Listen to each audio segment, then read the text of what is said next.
I always found that a physical mood board was always easier for me to grasp and like latch onto and become attached to. So that's one of the main reasons we started making journal spreads, besides the fact that we originally used it for like tracking things, but I'll get into that later because that's a whole other topic. And we're back. It is now January 20th because, well, here's what happened. When we first scripted the video for the analog video, the part where we were talking about like our journaling system kind of felt relevant at the time, but then I started talking about a different topic altogether, which is the subject of this video, anti-productivity. But, you know, I'll introduce that in the actual clip. But I'm gonna be here for the introduction, and then we're gonna close out back in the future, but until then, we're gonna go back to the past. But I'll introduce us. This is the calling feather. This is real penguin. Risa's also here this time. And so is Kopen-chan.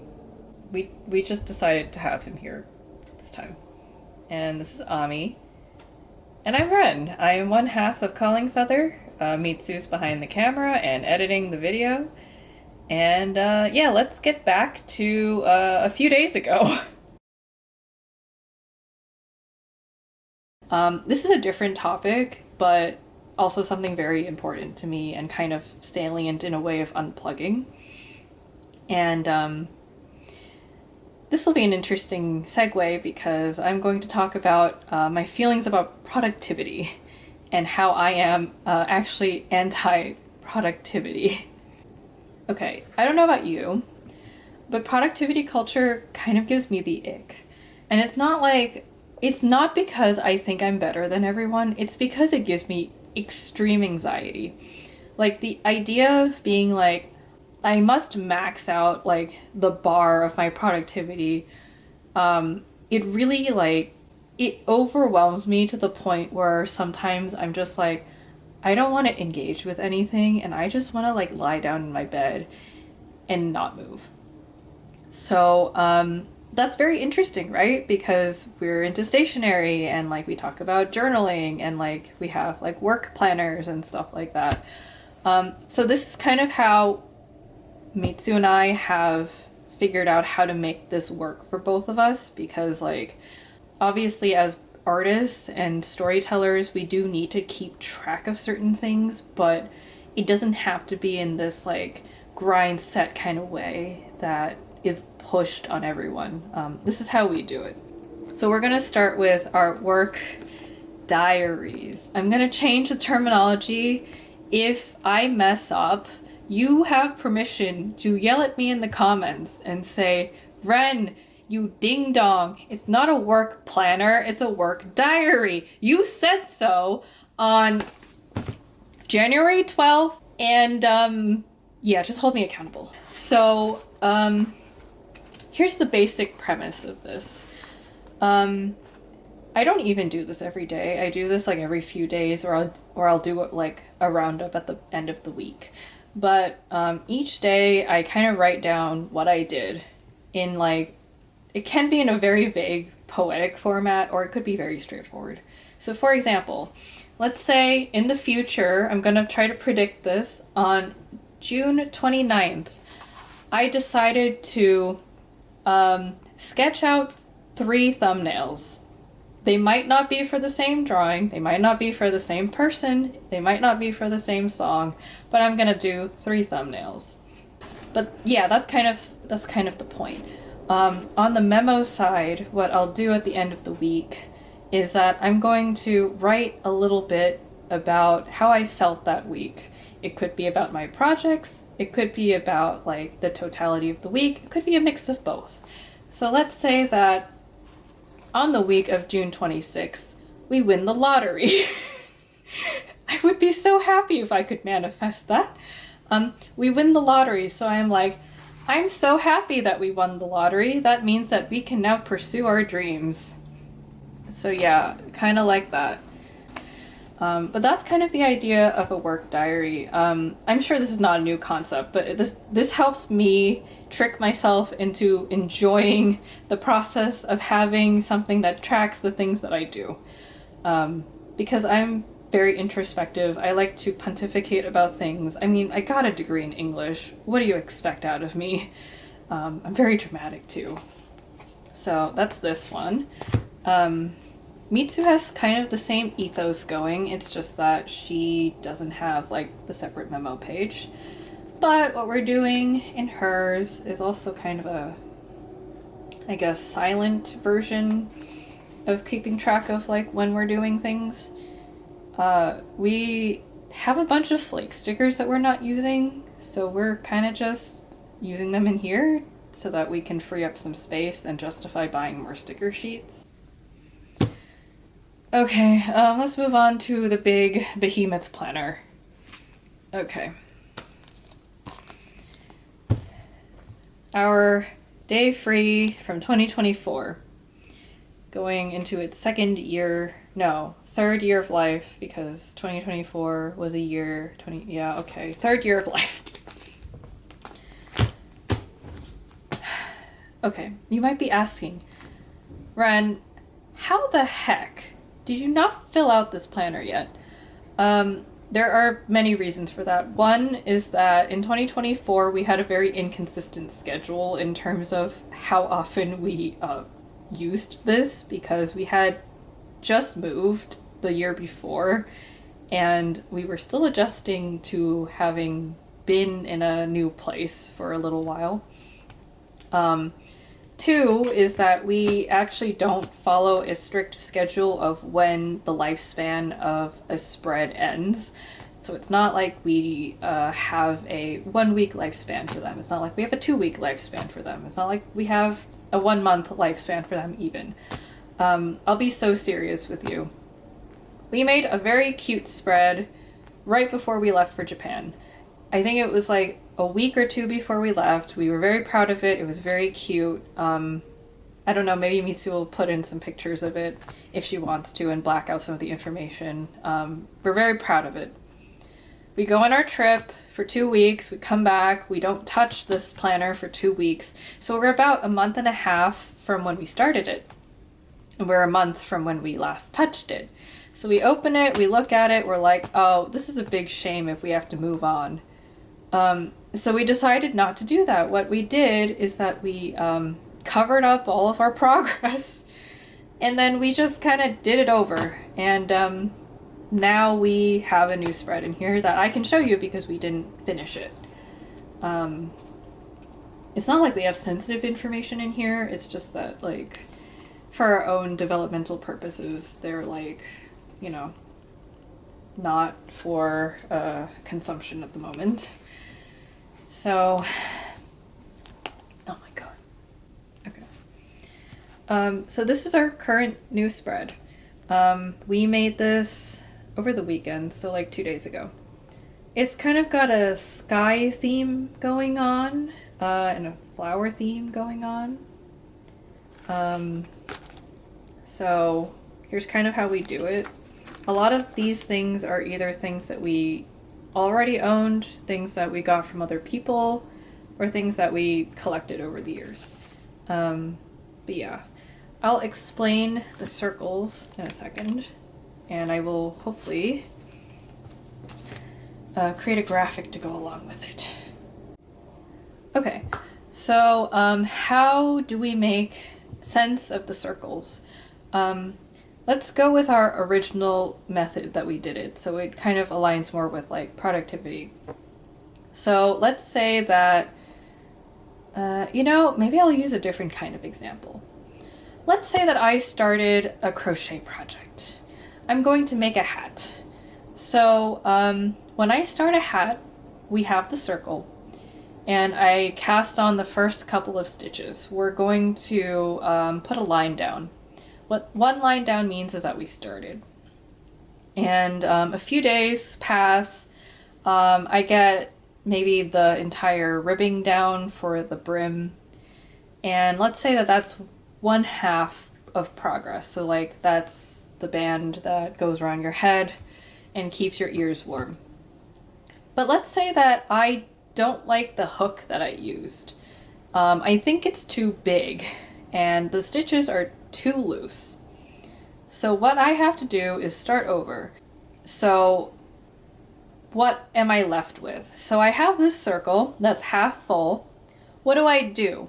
Okay, sorry our camera died. Anyway, if I erase the entire circle, then that kind of, like, I guess invalidates all of the progress that I did make. And I didn't like that. I didn't like the idea of, like, invalidating all of my progress so far. So the system that we went to instead is that, let's say that I got to this point where I'm frogging my entire project and I'm starting with a new hook. I'm starting with something smaller. And I start making it. I'm not going to go back to when I just had the line down. I'm going to continue that circle and I'm going to fill it up as much as I think makes sense for the lifespan of this spread. So let's say that I finish the hat, then I can just like fill in the entire circle and be like, oh yay, I'm done. But let's say it goes into the next spread. If I'm pretty satisfied with where I am, I could either fill it in until like maybe 3/4, or I could actually fill it the whole way, but I wouldn't like mark it as done. When we mark it as done, we like put like little sparkles and stuff. You see it all the time in our like artwork and stuff. But yeah, the point of the second method is that I guess it was kind of more of a gauge of how satisfied you are with how much you've done, rather than having it be like a determinant of how much progress you made. It's kind of more speaking to your accomplishment and feelings of fuzziness and happiness at your project, rather than the, oh, I didn't finish, so that means I'm a failure. Because, at least for me, that's kind of the thing that I found difficult with productivity mindsets and stuff like that.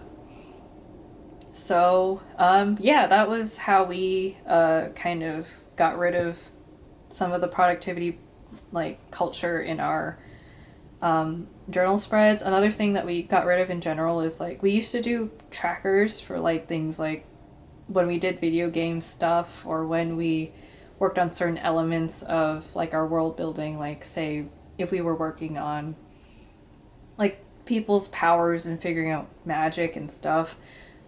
If we didn't work on it at all, then we would be left with this like blank tracker and we would kind of feel bad.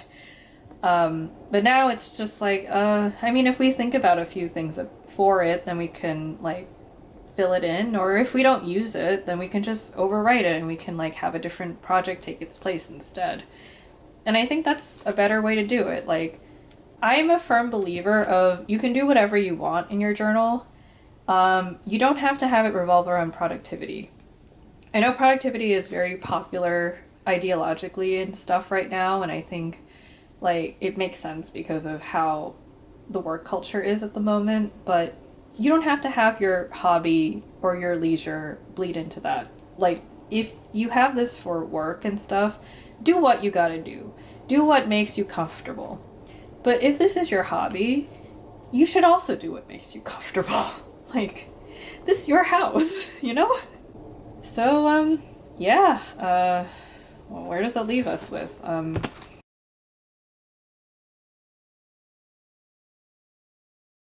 Welcome back to the future. Let's wrap up this video, shall we?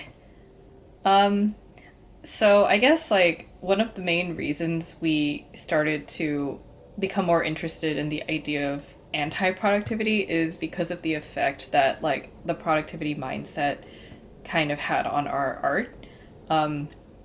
So if you didn't know, we actually started posting on social media in 2017. So we're in our 9th year. Actually, I think we started technically posting in February of 2017. So it is almost exactly 9 years since then, which is very strange to think about.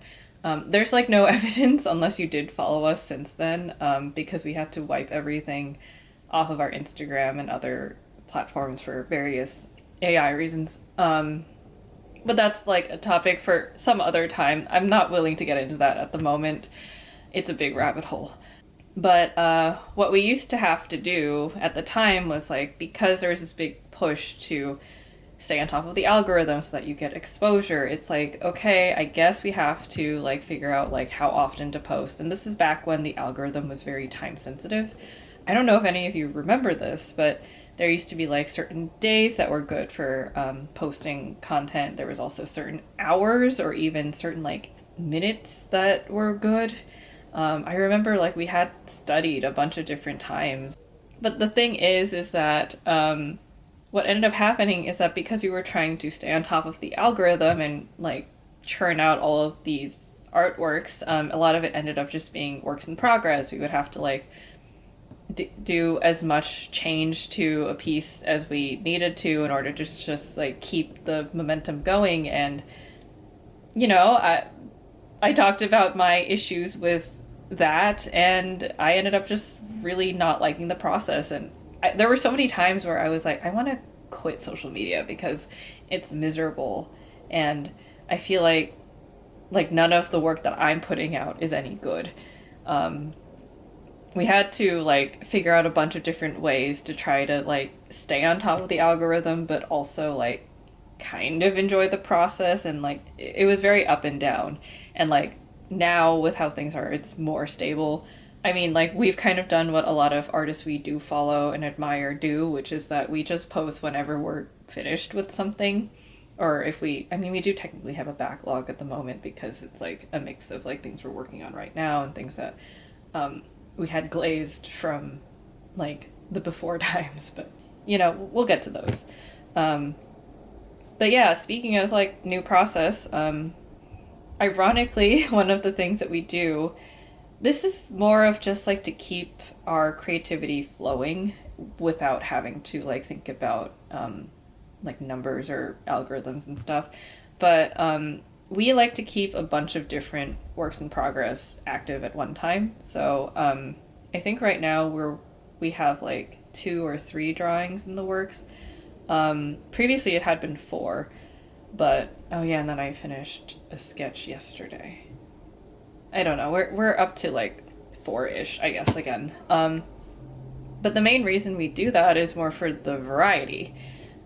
Yes, it does lend to the fact that we have evidently gotten like, you know, more efficient in like our drawing process, and we have more of a flow with it, and we have more of a, I guess, more of a passion for it. At least I do, because I really didn't have one before.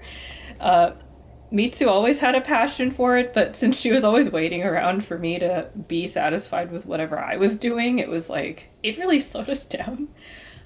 That's like the only bad thing about working with another person. It's like either you're waiting for the other person or you're the one who's slowing down the boat.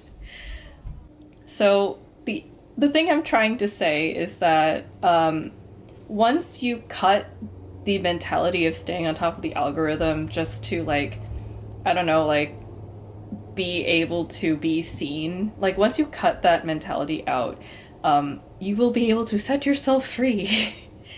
And one very nice thing is that now, because we're able to be more comfortable with how we work and stuff, there are just some drawings that we don't have to like feel the pressure to share at the moment. Like we can just like draw something that's more personal and just not share it because we don't care about the algorithm anymore. And if people want to like look at our work, then that's great. And I think then it feels more earned, I guess.